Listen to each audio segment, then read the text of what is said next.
We are super excited about the season. We had an opportunity to get out and recruit this year. Something last year, just by the nature of the time of the hire, we didn't have an opportunity. We brought one guy in from my old school, but didn't really get a chance to go out and recruit the style of players that we need for our system. We had a bit of an overhaul.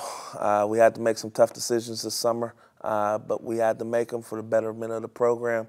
We brought in 10 new guys, transfer heavy. I know that's not a really popular thing around here, but I know that we brought in guys that's ready to graduate, on pace to graduate, and we brought some good guys in. So we have 10 new faces. We have 5 returners. These are 3 of the returners right here. Justin Grant and Rob Akers are the other 2 returners.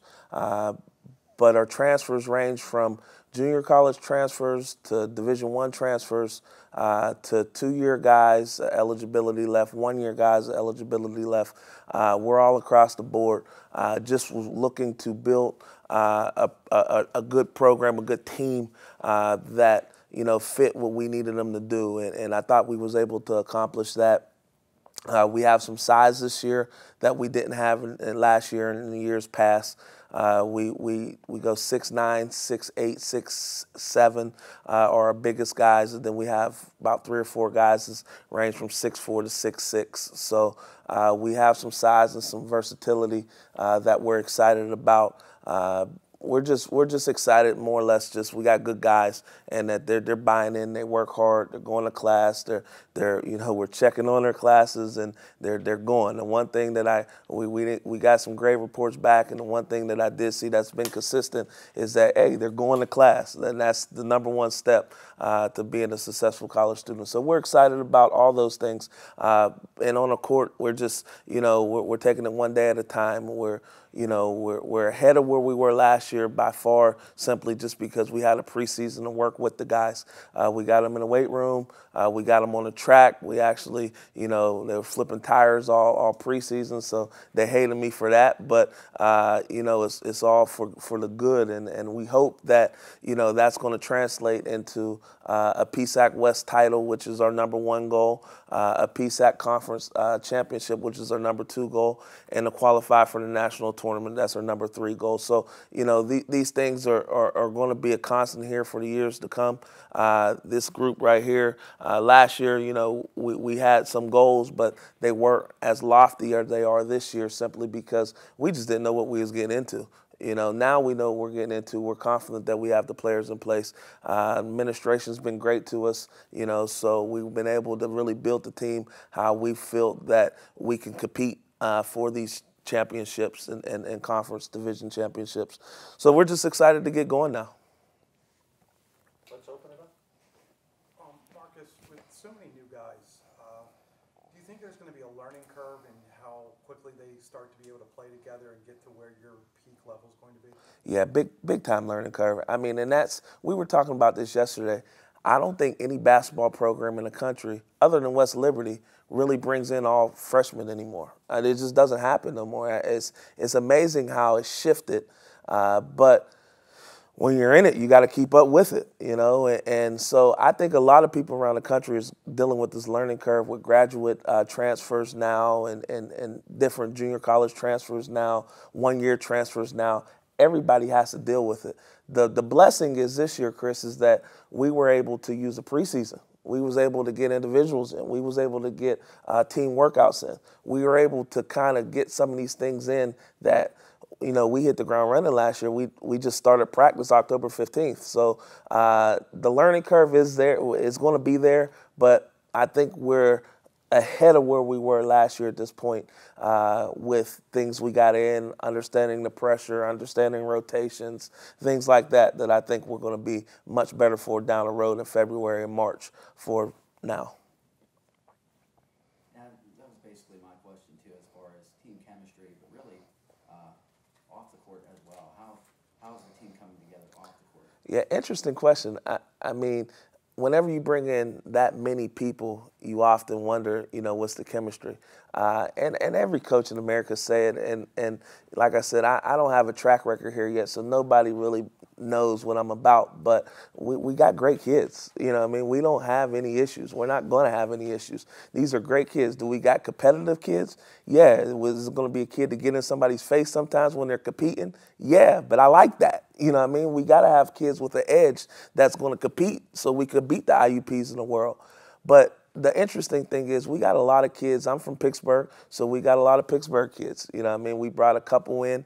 Actually, the Penn Hills area has been very good to me. We have 3 guys from Penn Hills on the team right now. Andre, Rob Eggers, and Justin Dobbs are all 3 went to high school together at one point. So, for that aspect of it, it kind of helps because they know each other already.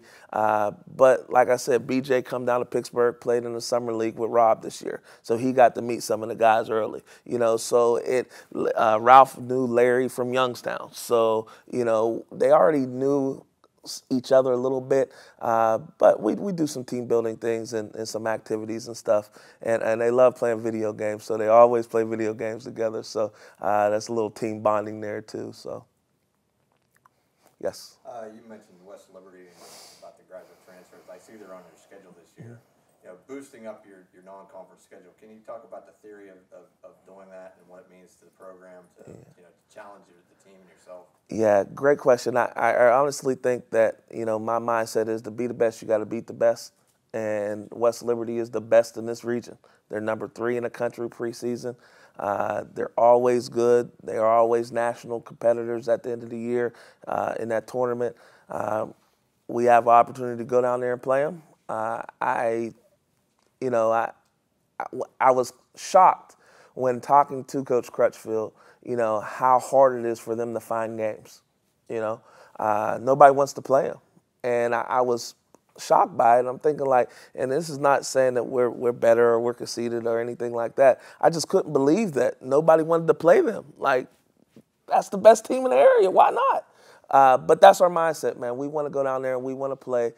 We was trying to get Division I exhibition games this year. We just couldn't get them, But so we want to play the best. That's how you become the best. You put your program up against programs. Coach Crutchfield's done a great job. But not only that, this program's, we're blessed to play in one of the best Division II leagues in the country.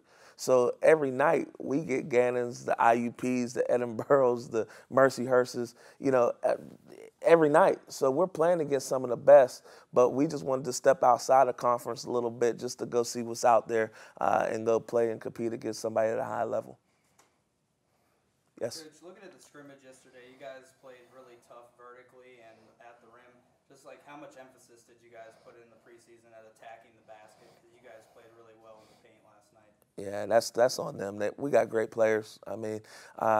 Really the emphasis that I put on things is defensively and schematically. But, these guys are great players, man. To be honest with you, I could leave out the room and my coaching staff here could take over the team and it keeps rolling. So, it's nothing that I'm doing personally. It's these guys that's just getting after it, man. They're buying in. And, to be honest with you, in some regards, we're holding a lot of these guys back just for the good of the team. And they're unselfish enough to realize that, instead of scoring 19 points, they might have to score 12 points, but that might translate into 4 more wins. So we have the athletes in place. Coach, my mentor, Coach Lang, used to always say it's not the X's and O's, it's the Jimmys and the Joes. So, it's about the players, man. We got good guys, we got good players, and, they go out and compete. And yesterday, they was at a high level yesterday. I think the word motivation is a little overused nowadays. These guys are college athletes, and they're motivated as it is.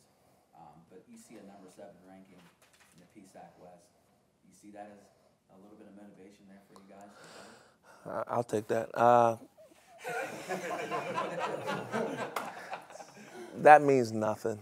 He was at Aiken last year, South Carolina Aiken, and if anybody knows Division II basketball, before he got there, they come off a Final Four appearance. They was preseason number 14 or 10? Number 10 in the country, and they was sub 500 to finish. Our football team was ranked 8th last. They're fighting for a conference championship right now. we don't care. I don't care about that, and they don't care about that. That's the one thing we don't care about that mess. You know, the rankings came out before our roster was even posted. So we're confident and comfortable on what we got in this house that we're going to be able to compete for a championship around here. And Gannon is the first conference game coming home, and we'll get a good test right off the bat. Marcus, the PSAC West has been more of a slow down league over the years. You're bringing this go 90 feet, try to score 100 style. How did you see that work out for you last year? Do you see yourself being able to put pressure on the other teams to have to conform to what you want to do? Yeah, I do. I mean, I thought the transition last year was good. I thought we learned that we're not going to play 40 minutes, be able to play 40 minutes like that, being small. So we got bigger, and we're able to play half court now if we need to. But everything comes in cycles, Chris. Like fashion, everything comes back around. You know, when bell bottoms was popular back in the day, then now they're not or whatever. But just like PSAC basketball, back in the late 80s, early 90s, teams were scoring 100 points every night. You know, Kwame Morton's team, that's why he scored so many points, because every game was in the hundreds. Now, all of a sudden, it was a Big East mindset in the PSAC that it has to be a slow-down game. We're just flipping it. You know what I mean? This is our style. This is what we got. We got the athletes that play that way, and we're going to go play it. And, you know, it's going to be a contrast in styles most nights. But Stroudsburg on the East, they've been playing like that, and they've been the most successful team on the East the last 5 or 6 years. So we would love to duplicate the success that they had playing this way. The size that you brought in, are they guys that will be able to run the floor with this so you can adjust from a half-court game to a one necessary without having to make substitutions and whatnot? Yeah.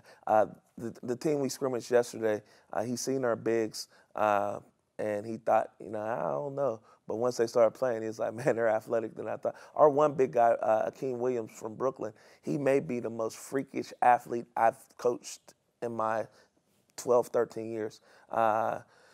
He's awkward in some ways, but then all of a sudden he just dunks the ball, you know, and it's kind of like, how did he do that, you know? But he does it. And the other one, the big kid, Tim Gill, he's a transfer from Jacksonville, very skilled. He's the one that you could throw the ball inside to, get a couple buckets if you need it. But, you know, it's a group effort, man. You know, we're challenging these guys to do different things. The big guys, you know, a lot of them, they're used to playing that slow it up style. Now we're challenging them to go out and guard full court and get after it. So it's different for them, but they're accepting the challenge, and it's for the good of the team, and we're just trying to buy in.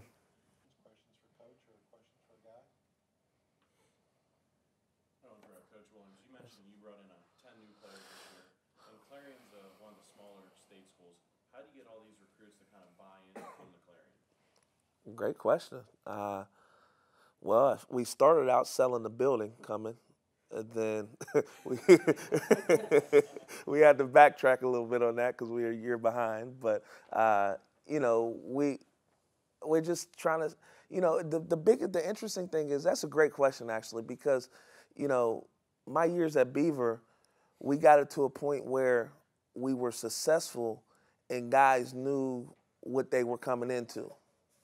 But recruiting this year, we're coming off of 10 wins, and guys look at that and they think, oh, I could go there and be a star, one, or I'm going to go there and they're going to suck, two. So we had to really look at it and say, you know, no, this is different. This is what we're doing. We had to sell them what our plan was, a business plan. We made a business plan. We kind of looked at our SWOT analysis, and we looked at what we needed, and we decided, okay, we need to get better at these positions, and we need to improve. And when we started selling this to these recruits, they started to know each other. And the great thing with the internet now, too, they could Google each other and see, okay, oh, this kid's pretty good. Oh, they got a point guard from, okay. They got a big kid from Brooklyn. Okay. They got a freshman from New Jersey. Then all of a sudden it started the snowball, and we started getting commits, and we're sitting back here thinking like, okay, we need one more. We need one more. Wendy, can we pull this off? Can we get this? Yeah, okay, let's do it. And then we end up building the team, and that's where we're at now. And the guys, you know, even though it's one of the smaller schools, if you look around Division II schools in the country, it's a great situation here, you know. And, you know, a lot of these guys, we just don't tell them about the snow. We leave that part out. But, you know, a lot of these guys, they come on a visit, and they're like, this place is beautiful. And after we get them on a visit, we're pretty successful. And the guys we didn't get this year, it's funny, the recruits that we didn't get, they've called me since they went somewhere else and talked to me like, Coach, it's coming. So, you know, we just, you know, we try to be genuine, and we try to let them know that it's a family atmosphere here, and that we want what's best for you. We're going to graduate you, and we're going to get you through, and we're going to have fun playing basketball. And you know, we sold it, and it's been pretty good for us the first year recruiting. You got a guy from Minneapolis, so this might feel like Florida. Well, that's funny. When I spoke to him when we first started talking, he played in Jacksonville last year. So at first I'm thinking like, oh my goodness, there's no way he's coming to the Clarion with the snow and all that stuff. Then I realized he was from Minneapolis in Chicago. I said, oh, we're good. He's used to this. So, you know, he didn't see the snow yet, but he'll be all right. He'll be all right. Conditioning part of it. Just talk a little bit about how important it is to have such a good staff that takes some of the pressure off of you. Man, thank God you asked that question, man. I tell everybody that wants to listen, I've learned after year 2 in coaching that I can't do this by myself, so I surrounded myself with better coaches. Coach Al has been a blessing since I got here. He knows the league. He knows the university. You know, we and I go at it from time to time, but he's just been like a great mentor to me. Coach Walk coming in, so seasoned, you know, and we had an opportunity to work together. Some people don't know we were roommates in college, so we played with each other AAU in 8th grade. So we've known each other for years, but the opportunity to rekindle a coaching relationship doesn't happen all the time. And this opportunity, and I don't think we're going to have them much longer, but you know, this opportunity is great because the player development and things that he does with the guys, and they can sit up here and tell you, it's like nothing else, you know. And then Coach Ray has been my guy for the last 5-6 years. The things that he does recruiting that nobody knows, the things that he does that nobody knows, sitting in the study halls, monitoring their classes, making sure that they're calculating the right points for their class, making sure that they're going to their tutors, going to meet with the tutors, you know, like things that, you know, I bet you some of the administration don't even know his name, you know, but he's in here grinding for free. You know, what I got is crazy, man. You know, I got some really good guys that really care about these kids. And then you throw Coach Stowey in there and Coach Colbert, that these guys just, you know, Coach Stowey's in class right now, grad school, and he's getting up at 6 a.m. to help with the weight room workouts. You know, it's amazing what we were able to bring together. And like I said, I mean, I always say, you know, I want all my assistants to go be great head coaches. And, you know, Coach Al might not have a desire to be a head coach, but I know I have 2 head coaches in the making. Coach Walker already was a successful one and will be again real soon. And Coach Ray had an opportunity already, but turned it down to stay here with us. So, you know, what I got, it's amazing. And I'll stand on the table and talk about these guys all night. We just, you know, like I said, I could walk out this room right now, and Clarion basketball is in great hands right now. For Coach Williams, looking ahead to the trip to Shepherd, what are the expectations for the trip, and do you have anything special planned out for team chemistry? Because nothing builds team chemistry better than a road trip. So Yeah. what are your plans for that? One other thing builds team chemistry for better than a road trip is a road trip win. You know, so we're going to go down there and get this win, 2 wins. Great tournament. Coach of Shepherd, I don't want to pronounce his name wrong, so I'm not going to say it, but Namalik, Coach Namalik, he reached out to us, and they have a great setup down there. The hotel that's sponsoring the tournament, it's a big booster to their program. They have full court basketball court inside, so our shoot-arounds are there. They got restaurants inside, big banquet, breakfast banquet for the players. So it's really doing a good thing. Get down there and see some teams that we haven't played, I haven't seen before. So it's a great opportunity for us. I'm a little bit different, though. We do some stuff, team building stuff, but I think the team building comes in practice. I think the team building comes when your brother got your back. I really believe that, and that's how it was when I played. I just really believe that that's when you get really close, when BJ's going to be there and take that charge. And when he takes the charge, I got 7 guys sprinting to go help him up. Like, that's when okay, we're together. And I think we're getting there. I don't think we're there yet. I think we're getting there. Somebody fell out of bounds the other day, and I think 1 or 2 guys ran over on tape, and I clipped it just before I came over here because we're going to talk about that. But, we're getting there, and I think going down there is going to be a good test. Willing Jesuit was a really good team, 21 team, returning 11 top players last year from last year's team. So it's going to be a great challenge for us. But like I said, I'm ready to go to war with these guys. I think we're competing at a good level right now. We still got some things to do. We got some things to add, but we have one more scrimmage Saturday, and then we got a week of prep work to get ready. So I think we'll be ready for that trip. I'll say we have a lot of new faces, very similar to the men's team. We made some tough decisions when the season ended last year.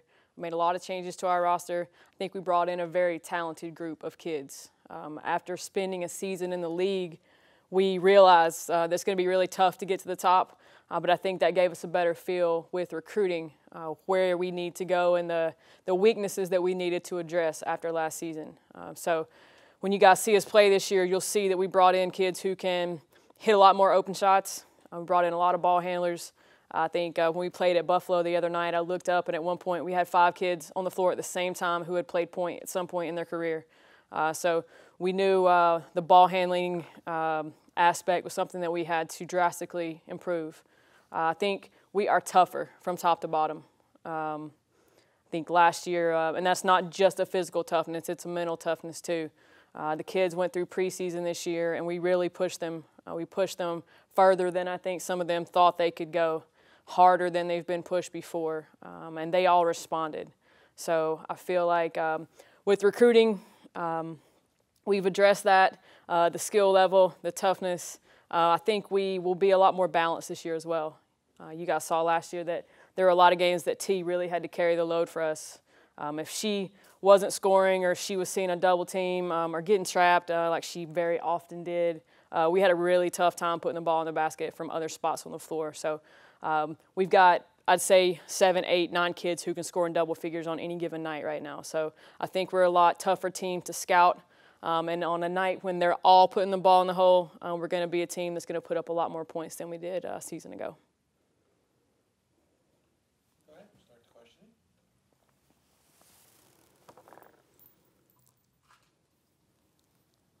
Sorry. Jana, talk a little bit about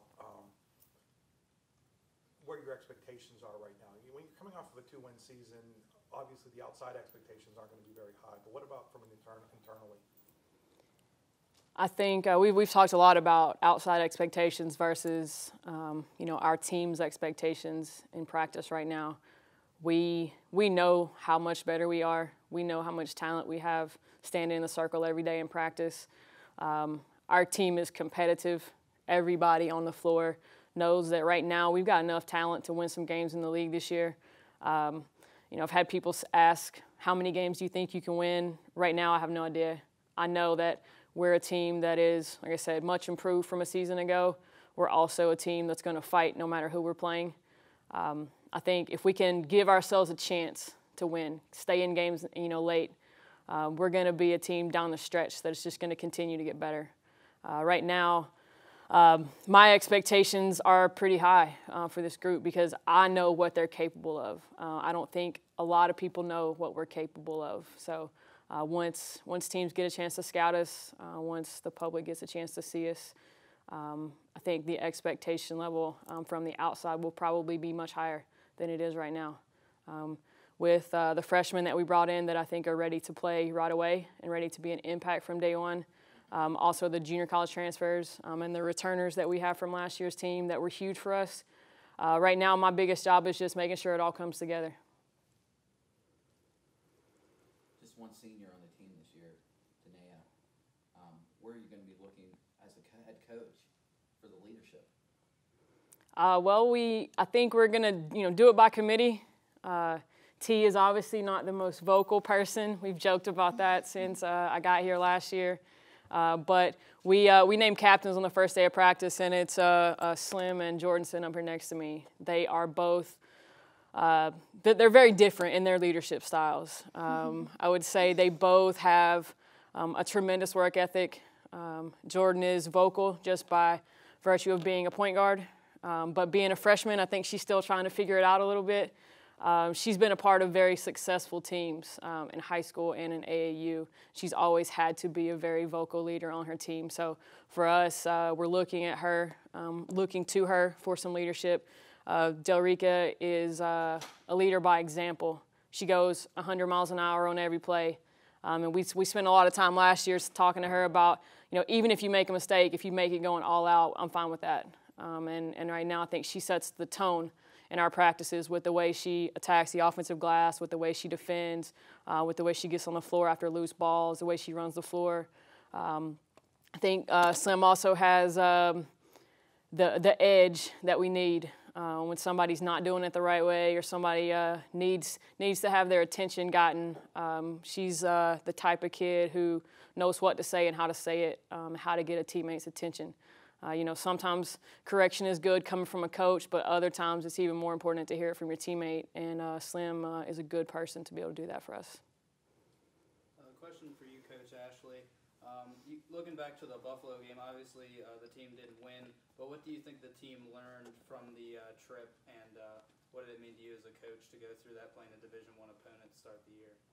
Well, it was a great experience for a team to go on the road, play a very quality team. They won 19 games last year. They played in the NIT. So to challenge ourselves and to use that to expose some weaknesses that we may not necessarily be able to do in practice right now.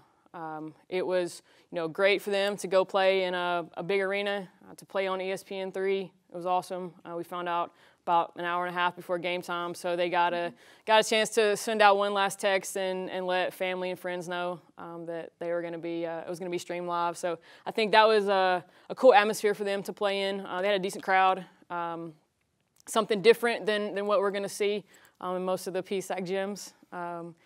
But if you look at the box score, we got outscored by 20 in the first quarter. We got outscored by 7 in the second quarter, 1 in the third quarter, and 2 in the fourth quarter. So this is a team that's not going to quit, regardless of the score. I think the speed of the game was a little too much for us from the tip. I think we talked in the locker room after the game that the first quarter for a lot of our team was a blur. We turned the ball over. We didn't necessarily execute the way that I know we're capable of. Once we settled down and really started doing what we do and setting good screens and getting ourselves open shots, we hit a lot of those. We weren't running offense very well in the first half. We shot 19%. We got into the second half, third and fourth quarter, and really settled down. The speed of the game, we kind of caught up to it, and we shot 40% in the second half, 50% from the three-point line. So I think we learned from that. We learned that, when we go on the road these next 2 games against Division I opponents, that we understand how we need to start now. I think we understand the speed and the athleticism and the physicality that's on the next level. By the time we actually get to play a Division II opponent, hopefully that game will feel slow for us. A lot to the team, so I feel like we're all leaders in a way. I think when Hannah got injured last year, being the only senior that we would have lost, we got to play last season without relying on her. So, we obviously would have liked the record to be better last season, but I think the experience that we got and, everybody having to step up and raise their game for the remainder of the season. We played the last 21 games of our season without her. So I don't think this year is such a shock for these two to be in larger roles because they had to do it for about 2/3 of the year last year. Jana, there's a difference in rules a little bit this year. You're playing quarters instead of halves. Does that affect you as a coach at all? The biggest change right now is probably the end of game situation. In the last 59.9 seconds, you can call a timeout, advance the ball to half court, much like NBA rules. For coaches, I think that forces us to be ready with late game sideline out of bounds plays or adjust things that we normally do on the sideline for late game. I think it'll make the women's game more exciting. You know, in the past, if you had 4 or 5 seconds, you were setting something up to go the length of the floor and heave up a long shot. Now, if you save a timeout, you can use it, advance the ball. We should be running offense or getting shots at the rim, high percentage shots. It should make for some exciting finishes. Challenges does that bring up from a defensive perspective, too? Because now you're only defending half the court instead of full court. I think if your half-court defense is a priority for the entire game, then you just continue to play the same defense that you play. You know, it gives you an opportunity to get your defense set, so it's not like you're coming out of a full court trying to match up or anything like that. You know, coaches can call timeouts and set something up to run offensively on the side. You know, we're going to be in our huddle setting something up defensively. So, you know, it'll cause us to probably do a little more scouting of sideline out of bounds plays to know what's expected. You know, of our defense, what's needed of our defense. It'll just really probably come back on Jermaine and I to know or to be able to guess right at the end of game what they're going to run. Coach Ashley, you talked about bringing in a lot of players that are point guards, can handle the ball well and spread the floor. How do you plan on matching up better with teams that have the height advantage in the PSAC? I think we're going to have to use our athleticism. We're going to have to move all the balls in the air. We're going to have to bring a lot of help on post entry. Our help side defense is going to have to slide over and take a lot of charges. For us, it's not going to be about sliding over, trying to block shots. We're going to slide over and try to take charges, try to double the post. We're going to play some zone. We'll mix up our defenses. We've got right now 4 or 5 half-court defenses that we mixed it up and used up at Buffalo. So hopefully we'll be able to extend our pressure a little bit more, play a lot more full court, try to take a page out of Coach Williams' book and get up and really speed teams up. You know, last year they were a great example of a team that was small, but they could find a way to really impose their will on other teams by using their speed, using their athleticism, trying to speed teams up and make them uncomfortable. And that's something that we'll really try to do this year as well. Last year you were 18th in the PSAC in points per game. Has that been a focal point this year, scoring more points this season as obviously? I think with our recruiting, we brought in players who can score. We brought in players who all have the ability to hit shots in a lot of different ways. So we've got kids who can attack the rim.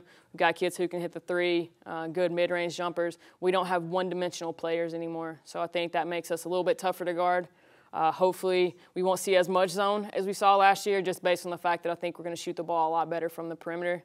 I don't think we get into practice and focus on we need to score more points. I think when you bring in those type of players and you just allow them to do what they do well, you know, right now we've talked about just shooting the ball with confidence. We've got a great offensive rebounder sitting over here, and right now I think anytime somebody takes a shot, they know that if it doesn't go in, that chances are Slim's going to go get it and give us another chance. So our team does a really good job sharing the ball right now. We've made a goal of, you know, somewhere around 14, 15, 16 assists a game, and I think that is very realistic. You shot 33s at Buffalo? I can't remember. Is it 30? We did. You see that continuing? We shot 33s, and we saw man defense all night. We've got kids who can hit those shots. So, I mean, I guess yeah. it's massive because being a more guard-oriented team and shooting 33s, that in itself, not only from a point standpoint, but for an excitement in a game, as fans are watching, whether it's up-tempo or shooting the three, that can be very exciting to watch. Well, not only do we shoot 33s, but we shot 35% from the three-point line. We shot 50% from the three-point line in the second half once we, settled down and really ran offense. I would defer to them right now. I think the only rules we have offensively is if it's a good shot for you and you're open, I don't really care what the time and score is, what the shot clock says. If you're open, I want you to shoot it. I don't want our kids second guessing. Can I shoot this? Is it too early? Am I supposed to take this shot? We put in so much time in the offseason really trying to transform our team and really being able to shoot the ball better. So I'm not going to put all that work in and have them, have all this confidence in their shot and then try to rein that in. So there may be nights when it's all going in and we put up, 75 or 80. There may be nights where it's not and we have to adjust in game. But right now, as long as we are making an attempt to go get offensive rebounds, then if they're open, I want them to put it up. So playing small ball has its advantages offensively, as long as you guys are hitting your shots. But what advantage does it give you defensively? I think that'll allow us to get up and run a lot more full court stuff. We have right now 2 full court presses in. It could potentially be 3 or 4 more on top of that as the season goes on. I think transition is going to be really huge for us offensively, and if we can create transition opportunities by getting some stops, getting some steals in the backcourt, then that makes us a lot better offensively. If we can't speed teams up, then, like I said, we're going to have to be ready to help. Our defensive ball pressure is going to have to be on point to try to keep the ball out of the paint, and we're going to have to be ready to side over and double if we need to. It may mean that some teams that have a dominant back to the basket post that we play more zone. It may mean that we have to go double a lot when we see somebody who is bigger, stronger down on the block. You're going to see our smaller post players fighting around to try to front, trying to get a tip on the ball. We're going to try to make teams throw the ball up in the air and lob it a little bit more on us and give us a chance to rotate on the weak side. I'm going to try very hard not to give Gannon any motivation or fuel. But there were teams in the league last year that, we got late in the season, January, February, and we just didn't have enough to beat them. And on a night when we played really well, we still didn't have enough to beat some teams in the league. I think that is very different this year. So some of the things that teams could get away with last year, and some of the disrespect that I felt like was directed at our team, I think we've got something different for them this year. So, like I said, as long as we're in games, if we can compete with everybody in the league, then we will hopefully let our results speak for themselves this year. Is respect an earned thing? To an extent. Opponents coming into our gym right now probably aren't afraid of us. There's a lot of teams that are on our schedule that they're probably not looking at us as a tough game. But I think there is a level of respect with coaches, and there are time and score things that you should consider. And I think some of the situations that we got in last year, it's good that we get to play them again this year because we get another chance.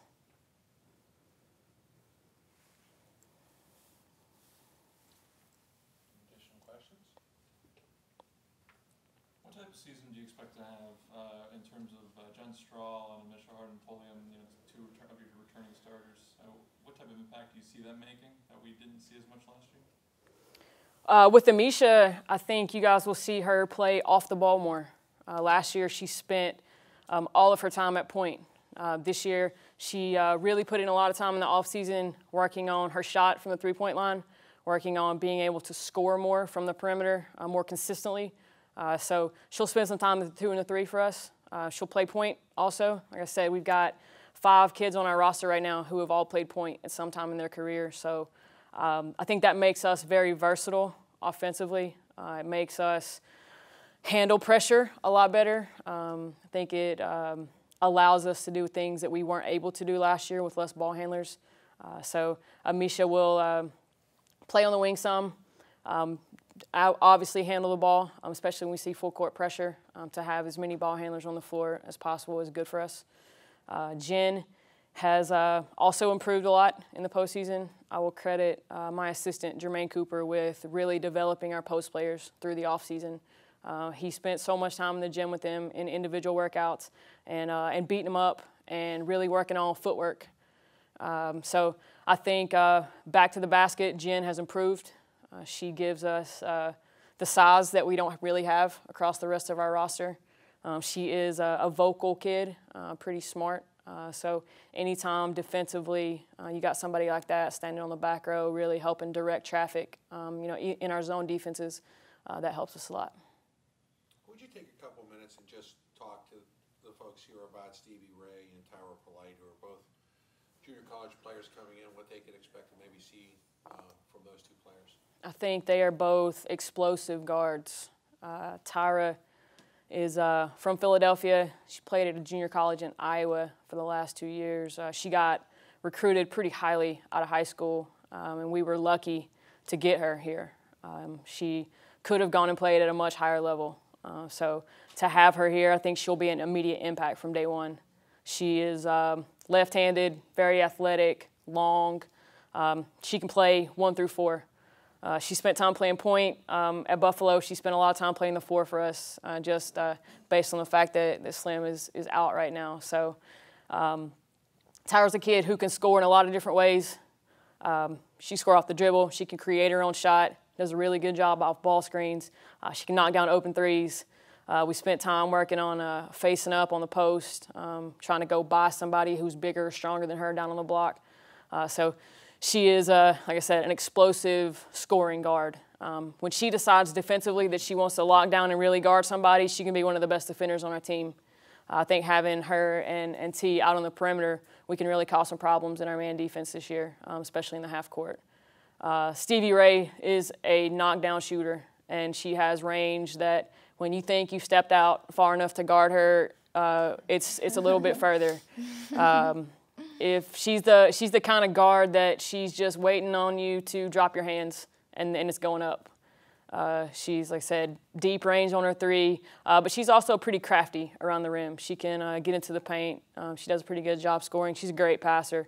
I'd say she and Tyra are probably 2 of the more flashy kids offensively that are on our roster right now. You can't take anything away from Cal. Coming off of a national championship, regardless of who they lost and graduated and that kind of thing, they have a culture where they just know how to win. So it doesn't matter who they bring in. Their kids just know how to win. So they're always going to be tough. I'd say I think Seton Hill last year was a team who was very young and has a really good coach. I think they do things the right way. They can beat you in a lot of different ways. So I'm interested to see how they do with their kids being a year older. Edinburgh's always tough. They always shoot the ball really well. They graduated 3 guards who shot over 40% from the three-point line last year, so they'll be very different. The league was very senior-heavy last year, so I think a lot of teams will be trying to find their identity early on. But, like I said, Cal, coming off of the season that they had last year, they're always going to be tough. It doesn't matter where you play them. East? It's always fun to watch Westchester and Bloom. I think they have great coaches. I think they run a lot of really good stuff. They got good athletes on their team. They are probably the 2 teams in the East that I think could really, if they were in the West, that they would be 2 of the top 3 or 4 teams. They match up a lot like those top teams in the West. Some other teams in the East, if they were playing in our division, probably wouldn't be finishing as high. I think the West on the women's side is a lot tougher. But when you look at Westchester and Bloomsburg, I think those are 2 teams that wouldn't matter what division they were playing in, they're always going to be tough. How do you feel you've grown throughout this head coaching process at Clarion, now entering year 2? I know I made a lot of mistakes last year with with not just in-game stuff. There were times where in game that I felt a little unprepared, just by virtue of not having been in that situation before. I think I'm a lot more calm this year. Going on the road up to Buffalo, this time last year I was pretty nervous. This year it just seems like another game for us. I think it also helps me be a lot more calm when I feel like I have more with me. More when I look down the bench. When I look down the bench, I've got more to go to. I think we've got kids who, like I said from the start, are a lot tougher. And when you've got a group like this, it can make you more comfortable as a coach, regardless of how long you've been coaching.